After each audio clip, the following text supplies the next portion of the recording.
Dear viewers, welcome to another episode of What's Brewing. As you know, we've had about 6 episodes now of What's Brewing. This is our 7th episode. And we have with us today a very interesting person from the Sikh community, Charanjit. Welcome, Charanjit. Thank you. I'm happy to be on the show with you today. So Charanjit is no stranger to the community. He has been involved in many projects in the Sikh community for many years. Most recently, of course, he was helping out the Central Sikh Gurdwara Board in a project involving a scholarship for Sikh students with the National University of Singapore. But also in a professional capacity, Charanjit has had more than 20 years of experience in the tech and digital space. Currently, he is the managing partner and co-founder of Construct Digital, a firm that he has spearheaded from a startup web shop to which is now a regional digital marketing agency. And he's a bit of a serial entrepreneur as well. He has previously co-founded creately.com, which is a technology startup which Charanjit now currently advises. Welcome. Cheers, man. Looking forward to it. Yeah, always good to have you. So Charanjit, we wanted to chat with you a bit about your own journey as well as digitalization. So tell us a bit about Sure. Construct Digital and what motivated you to start it. That's actually a very long story, but I think it probably goes back to in 2008, I was running Creately. I in fact founded Creately at that point. I was still based in Australia. I then got married, moved to India and Bombay, where I worked and ran Creately at the same time. And by 2010, I moved to Indonesia, and my wife got pregnant at that point. Right. And at that point, I realized that when the family comes out, then I realized that I need to do something more because Creately was still in a very fledgling state. It was going to take a long time for us to get somewhere where I could support a family. So I thought, what was the next best thing I could do? Where could I go? And Singapore was close by to Indonesia. I knew the place. I knew how to do business here. So I came to Singapore, spent the next 5 years essentially traveling between Singapore and Indonesia, but running an operation in Singapore. But I think the reason I did that was also because at that point in 2010, everyone was talking about digital and the whole digital economy and all of that stuff. But really, no one knew how to execute on it, right? There's a lot of big talk, there's a lot of big agencies out there, but no one knew how to execute. So that's the opportunity I saw.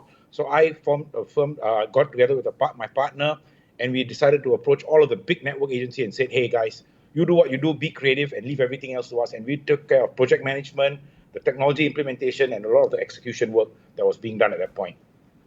Right. That's the story. Yeah, well, that's interesting. And I mean, you mentioned about how some people didn't know about the digitalization, and actually, that's still the case with many businesses in Singapore. So, I mean, for instance, currently, I mean, one of the things that some observers have expected to come out of the current COVID-19 pandemic is to see more businesses nudge themselves towards digitalization. If I'm not wrong, I think the first budget that we had this year, and even probably the subsequent ones as well, we saw a bit of government impetus in trying to get businesses to digitalize. Do you see this happening already in the last couple of months? And if so, what type of businesses, sectors, or industries do you see this trend a lot more? Sure. So I deal a lot with big multinational B2B organizations mostly, and these guys tend to be fairly advanced in terms of their digital strategy and their digital roadmap. But when it comes to the local businesses in Singapore, I tend to think that they are very much laggards in this space. I think the general philosophy is, if it's not hurting me, I'm not going to do it. If there's and government has been trying to do a lot in terms of funding, but the government funding also requires people to, go through quite a few hoops and loops to kind of get there. Yes. So I think a lot of people are kind of daunted by it, to be honest. And I don't think small businesses actually, a lot of the Tauke style businesses, if I may define them as such, tend to be quite, everything works, everything operates. As long as there's no problems, they're not going to get out of their comfort zone. And I think that's the problem with most Singapore businesses. They're quite happy being where they are and not necessarily looking at the kind of advantages. And I think often they are very calculative in the terms of the cost benefit analysis and tend to be quite short-termist when it comes to kind of looking at the ROI on it. They look at, okay, this is my current business today. If I introduce some kind of software, sure, I may save a bit here, but I'm going to have to invest upfront. So that's the kind of equation in their heads. Whereas I think the equation needs to be, I'm going to invest in technology. How does that help me remodel my business so I can be far bigger, far greater than I am today? But that's a difficult thing for a lot of small businesses to kind of get into that paradigm. I think fundamentally, Singapore businesses tend to have a very somewhat more narrow paradigm. I think maybe it's the nature of the environment we grew up in, the environment of the country. And I mean, we're not insular as a people, but I think in business terms, we tend to be quite narrow in that perspective. Certainly. And I mean, if given the constraints we're facing today during the circuit breaker, if that even hasn't forced some businesses, to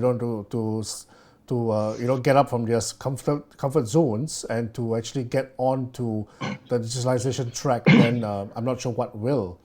I think they are Yeah, doing that. Sorry, I think they are doing it, but it tends to be fairly maybe at a point solutions. You know what I mean? yeah, I don't think any one of them are really looking at digital transformation per se. I know that's a very big word, and I generally try not to use that term because I think people are usually very much further away from that ideal. There are a couple of steps in that journey, right? It's about digitization first, and then digitalization as the next step, and then finally getting to digital transformation. I think a lot of our Singaporean companies are in the first or barely in the second stage, let alone getting to a much more advanced stage where they can actually look at their business models and see how they can innovate their customer touch points, innovate the way they actually deliver their services as well. Sorry, go ahead, please. no, absolutely. And I was just getting to this question, in fact, which ties in nicely, is that the SMEs here in particular, look at digitalization simply as to have an online presence. And you mentioned digitization versus digitalization. What is the difference of that? And how do we then get companies that to understand that it's not just going online or having a Facebook page, for instance. There's a lot more than that. And what should companies really be looking for as they digitalize? You got to take it step by step. It's important to have those digital presences as well, but you've got to also start looking inwards and outwards. Look at the channels, look at the actual the value chain that you have got across the business, and how these channels are going to impact the value chain backwards. That's important. You can't look at it from a point perspective, right? You got to look at it holistically across the organization. That's the key thing I would ask people to do, or ask people to kind of look at in terms of their business. Right. So, I mean, one of the other things we're also seeing during this period is that we're seeing the emergence of more home-based businesses, whether it's people catering, baking, cooking, whatever not, right? So many of these Yes. online businesses are coming up, home-based ones. Mm-hmm. And perhaps we might see that trend continue as the job market further tightens. What advice do you have for such micro businesses and micro entrepreneurs about digitalization, especially since many of them may not have the kind of resources that some of your clients have in terms of investing in a digital campaign or in digital tools per se? Absolutely. Yeah, Absolutely. Okay, great. So I think again there are many parts to that. Again, when it comes to a small, particularly a micro business, right? It's fundamentally driven by the passion of the entrepreneur, right? And as long as you are passionate about what you do, and you let yourself expose that passion, that's where you get to leverage all of these different channels. So you've got your Facebook, your Instagrams, and all of this. In the YouTubes, I mean, look at what you're doing. In fact, on YouTube, right? You're letting yourself be open out there. Essentially, you've got to let your business flourish through your personality through these channels, and they provide great avenues for you to amplify. Now, I think this is probably the easiest phase of entrepreneurship, and it's really the next phase when you want to get to the $3 to $10 billion business size. That gets a lot more challenging. But in a small scale business at that level, I think the best thing to do is for you to really get into it, not be afraid of it, and to learn as much as you can on your own. It doesn't take a lot of money. I think you've seen a lot of people out there who've been very successful simply based on the passion that they bring to the table. sure. If you can bring that passion, and if you can be open about it and put yourself out there, I think that can help take your business a long way as well. So that's the number one thing to do. The other thing I want to point out when you talked about the kind of budgets that people have, I think today we're in a space and time when you can actually start a business from the ground up from a very digital perspective. And if you are equipped to think like that, then think about how little it costs you to set up a website or even set up email for your business, right? Sure. It's free for Gmail to begin with, and you want to get professional, you pay $5 a month. That kind of stuff. At that kind of price points, anybody should be starting to think about their business from a digital perspective. An invoicing system back in the day used to be a really complex solution. Today, for less than $10 a month, you can probably go online and find an application that will help you generate quotations, build invoices, and keep all your data in the cloud as well. So from ground up, you can start with a digital perspective and then grow from there. And I think that's very, very important when it comes to thinking about that. Yeah. Absolutely, absolutely. So I'm going to throw you a curveball as well, Charanjit. Please. I mean, you've done a few projects regarding this digitalization for the community, for the Sikh community in Singapore. In terms from the community perspective, where do you think are the missing pieces in the puzzle for us to develop a truly digital Sikh community in Singapore? I actually think quite a lot has happened lately, to be honest. I've seen what's happening with Sikh Insider and the videos that they're putting up. Right. I'm not exactly sure who's behind that, to be honest, but I'm sure it's someone in the community itself. I've seen the way the temples have been, zooming like crazy over the last 2 months Yes. in terms of all of their programs. So a lot has been happening, but I think ultimately it comes down to ownership and the passion for it, right? Number one, someone's got to own the space. Someone's got to say, I'm going to be responsible for digital outreach or digital channels.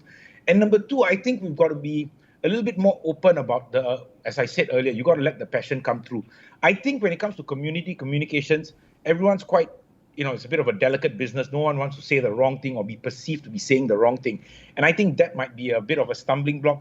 And that's why I think it's very important for independent people like Sikh Insider and all of the different guys who are doing things on their own to come up, because they are not associated with any Gurdwara. No one's going to go up to the committee and complain. Yeah. So I think that's the way to move this forward. And if the Gurdwaras and the organizations can support these guys by giving them the opportunity to reach out to their communities, as well as perhaps fund them in some way, that would be the best way to move forward. I think it takes independent initiatives to get this moving, and probably with some kind of oversight from the organization or the community level, which can provide broad strategy as well as maybe funding.